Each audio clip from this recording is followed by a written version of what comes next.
Hi, Dr. Scott here. Today I have an important health tip for you. Let me ask you a question.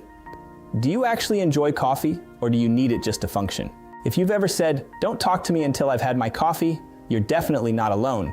But what if that morning cup isn't really giving you energy? What if it's actually training your nervous system to depend on stimulation? And what if coffee is quietly contributing to stress, poor sleep, energy crashes, and even lower baseline energy over time? Let's talk about it. One of the biggest misconceptions about coffee is that it creates energy. It doesn't. Coffee works mainly because caffeine blocks a brain chemical called adenosine. Adenosine is basically one of your body's fatigue signals. As the day goes on, adenosine builds up and tells your brain, "You're getting tired, slow down, recover." Caffeine temporarily blocks that signal. So yes, you feel more alert, but here's the important point. Coffee doesn't create energy. It hides fatigue. That's a big difference, because masking exhaustion isn't the same thing as fixing the reason you're exhausted. Here's where it gets really interesting. Caffeine doesn't just wake you up. It also stimulates your sympathetic nervous system. That's your fight or flight system, meaning coffee may increase adrenaline, stress hormones, heart rate, and blood pressure.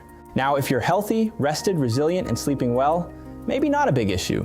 But if you're already stressed, anxious, or not sleeping well, coffee may actually be amplifying the exact physiology you're trying to escape.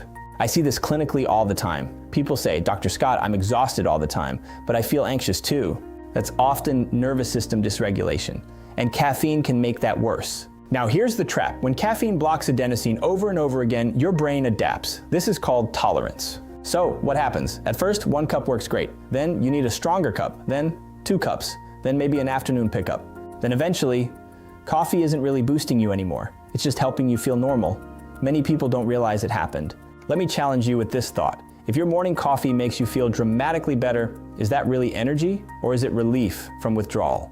Because caffeine withdrawal can cause headache, fatigue, irritability, brain fog, and low motivation. So the cycle becomes wake up tired, drink coffee, feel better, crash, repeat. That's dependence, physiologic dependence. And here's a fascinating nuance. Most people assume coffee's grip is only about caffeine. But there was an older Nature study that identified opioid receptor binding activity in coffee.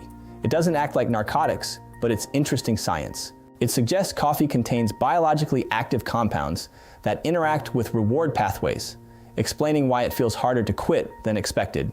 Now here's a hidden issue many people miss.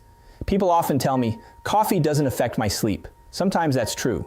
But often coffee doesn't stop you from falling asleep. It just reduces sleep quality, less deep sleep, less recovery, less restoration. So then what happens? You wake up tired, need more coffee, and the cycle continues. That's a huge hidden trap.